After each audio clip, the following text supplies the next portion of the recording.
Hello, ladies and gentlemen, and welcome to the North American Star League Season number 2.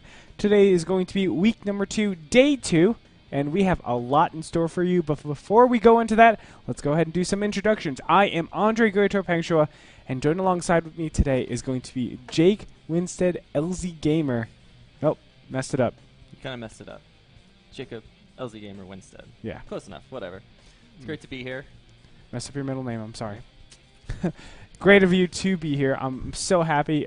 He will be with us for the rest of the week as well, which is such a delight. And a little bit next week sprinkled in there. Sprinkled. Like little sugar sprinkled on top of the cake. And the sprinkles. And you're just as sweet. Aw.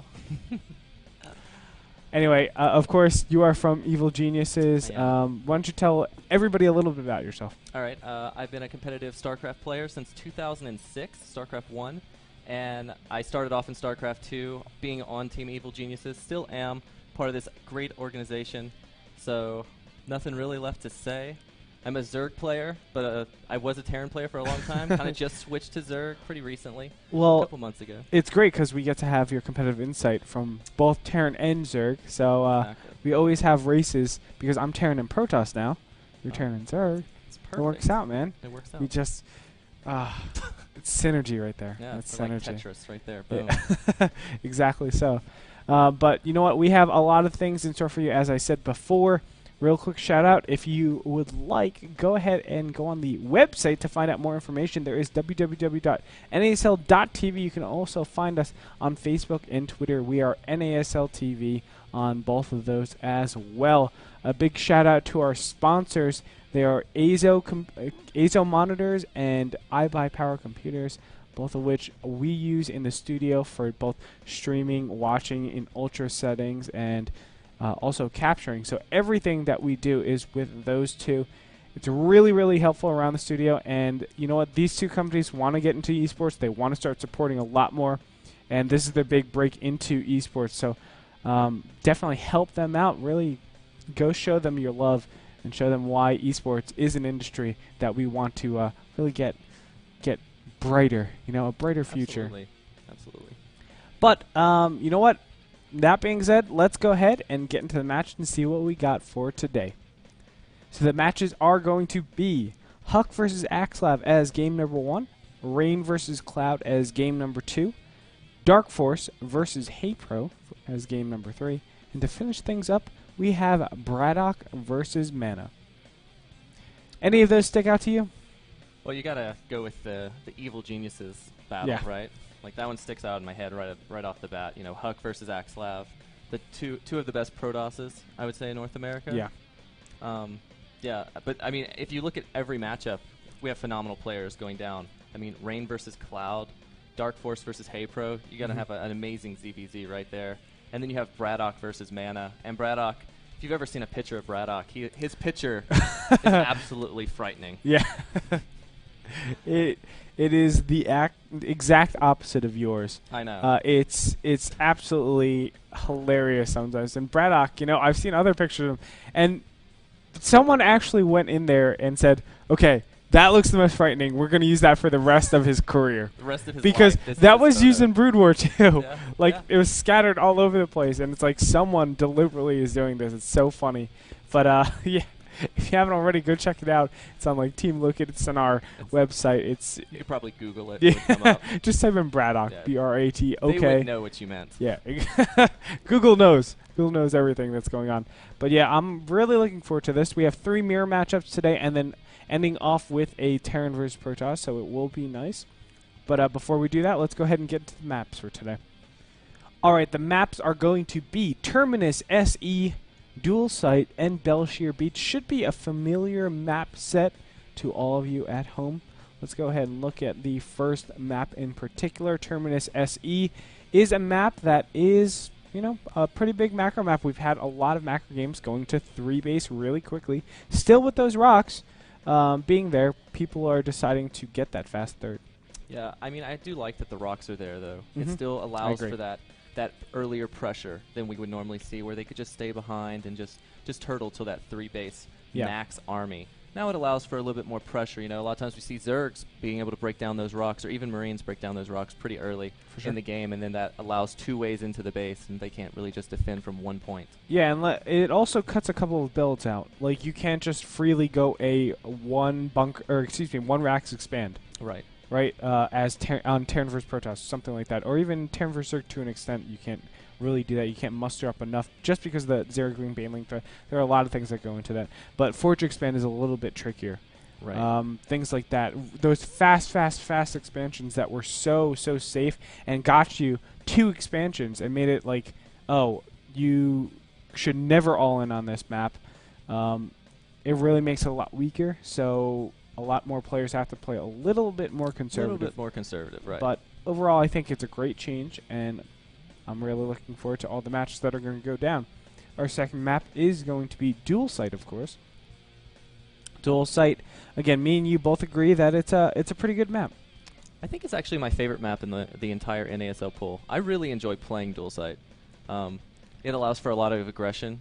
Like, it's hard to grab that 4 base that Zerg or even Terran or Protoss ever want. They always want to expand and get as many bases as possible, but it allows for it's so much easier to be aggressive on that map than it is to be passive. Yeah, I definitely agree. A lot of these players, or a lot of players, like that macro style. We've seen players like Idra just really sit back a lot of times and just try to take their bases, and that's not how you can really play that, and they get punished for it really harshly. I think this map is a lot about timings and preparation for your timings as well. So it adds a lot of very deliberate play. There's a lot of preparation that goes into it, a lot of different things you have to be careful for, but at the same time, it opens that huge variety of things just because it is a pretty open map. It's kind of big. The rush distances aren't too close. I think the rush distances are pretty okay. Yeah. I don't think they're bad. I think it's like a good map for a 2 racks or something like that. Overall, it's just a great map. I think it has a lot of balances in it. It's not a map that's like it stands out in one aspect or another. It's kind of a median around a lot of maps. It's like if Steps of War was good. If Steps of War was good. If Steps of War had a little bit longer rush distance. Exactly. That's kind of what it's like. That's exactly what it is. But then we're moving over finally to our good old map, Shear Beach. Shear Beach, of course, said it time and time again, is the most beautiful map. I would say it's probably the most macro-oriented map with high aggression, I should add in there. Macro-oriented map with high aggression. And you know what? You really like this map for Terran. I do. I think it's a really good Terran map. It's just you can hit on so many locations. Yeah. And, I've seen it before in GSL and everything else where Terrans really can abuse all the different ledges and cliffs where even Reapers can jump in and scout a Protoss. Yeah, I definitely feel like the high aggressive, like the Select style, the Phoenix style, that type of style that we see time and time again, that's going to be very profitable on this map in particular, just because, again, there's like just so many areas where you have to watch out to defend for. There's so many drop locations in the back mineral lines and like all the way back in the main, whatever it might be. That type of style, that drop style, I think for every single race should be overutilized on this map and should be emphasized just because this map is so good for that mobility and that just being annoying type of Absolutely. But that's going to do it for the maps. I'm really excited for them. I always like our map pools, to be completely honest. It might be because, I had something to do with it. Probably biased or something. Probably biased. I'm a biased caster, that's why. You're a biased caster. Very biased caster. But let's go ahead and look into the matchups in particular we have for today. The last match that we'll be looking at is Braddock versus Mana.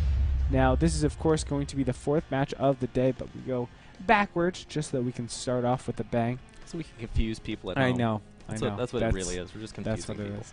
But Braddock versus Mana, what do you think about this match in particular? Braddock, of course. All right. Well, Braddock's a fabulous Terran. Like he's a really solid Terran all around, and he has lots of unique builds, I would say. Like I've seen him back when he used to stream a lot. I used to watch him, and even when I played Terran, he would be doing builds. It's like, well, that's kind of weird, but he would make it work for him. But then you have Mana, and Mana's a guy who he's actually been really impressive as of late. Yeah. Like, he took down Puma. And I don't even remember what tournament it was, IEM, but it's one of I them. think? Maybe IEM. It was a big international tournament. Yeah, it was the one over in Germany, Gamescom. Yeah. Yeah, I think that's the tournament. And so right there, that's like, wow, he took down Puma. That guy won NASL last season, you know? So right there, it's like he shows how powerful he is. Yeah. Time and time again, you know, taking down top name players, not just in Protoss versus Terran, but all matchups.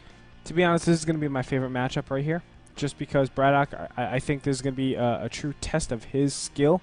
Mana, his PvZ is sort of weak, I think. And he always says that that's his weakest matchup. I feel his TVP, excuse me, or his PVT rather, is probably the strongest, if not one of the strongest, if not the strongest in the entire foreign scene. Absolutely. I haven't seen a better PVT style that really anybody in the entire NASL Season 1. And it's just scary. His decision-making is so good. And this is at a time where Protoss is kind of, trailing the other races right now. They're really feeling at a loss. And I always see time and time again that Mana is just kicking it up a notch and always getting there and just destroying his opponents. Yeah, I agree. And this is probably going to be the...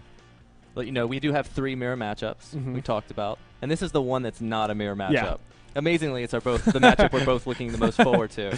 Oh, What are you going to do? How it is. But we do have some other great matches today. Yep. The third match is going to be Dark Force versus HeyPro, a Zerg versus Zerg. And, of course, we are going to have our resident expert over here. You are currently our resident expert. So you're going to be able to explain the competitive insight under that. But you know what? Tell me about these two players, Zerg versus Zerg. Are you familiar with them? I'm not so familiar with Dark Force that much. I'll be honest. I don't really know his play style or much about him. I mean, I've seen him play before, but not really ZVZ. Yeah. So I'm not sure how he likes to go into a Zerg versus Zerg, like what mindset he likes to go in. Some players are really hyper aggressive and they love opening with like Ling, Baneling, and just non-stop aggression while then expanding. Yeah. And some players, prefer, like, I think HeyPro is a more macro-oriented ZVZ player. Yes. Like, I've seen him ZVZ ret a lot, and he loves to go for that fast expansion. He loves to get those drones up there. He loves to play off minimal units. It's interesting because both these players are very, very macro-oriented players, and I don't think, to be honest, Zerg versus Zerg is too much of a macro-oriented, matchup. It's more of a it's a timings matchup, and it's that high aggression, high intensity. And not saying that both these players can't perform at that level. I just feel like just the pre-layer timings are very, very just intense. That +1 attack on your missiles, and you're going in with roaches, that type of stuff. And then just being able to have a solid defense against any of that without risking your economy too much, it could be very, very troubling.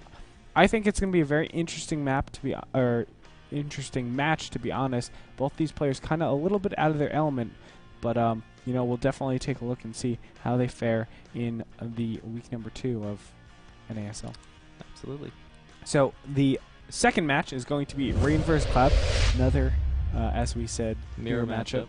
It's going to be a Terran versus Terran, and you know what? Both these players. I mean, Cloud. I'm going to say right now, Cloud was a little bit rough last season. Yeah. He didn't perform as well as he wanted to, but then kicked into high gear and defeated Sen for the last week, which was freaking awesome. Because Sen was win. Yeah, Sen was first place in the NASL before that loss.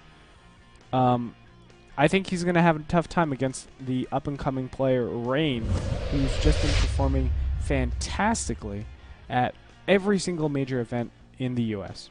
Yeah, I mean, you can correct me if I'm wrong, but I'm pretty sure it was Rain that took down Boxer at MLG Anaheim. Oh, gosh. Pretty sure.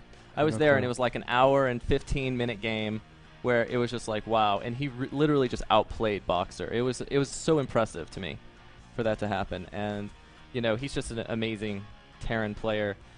Cloud now, like you said, Cloud's one of those players that's like, sometimes he's hit and miss. Sometimes he's just not there. His game is just nothing works for him. He's not flowing smoothly. Yeah, I mean, a lot of the things I see, I'm like, wow, Cloud, you are brilliant at what you're doing right now. Yeah. And then, like last season, I'll give you an example. He loaded up 4 medevacs and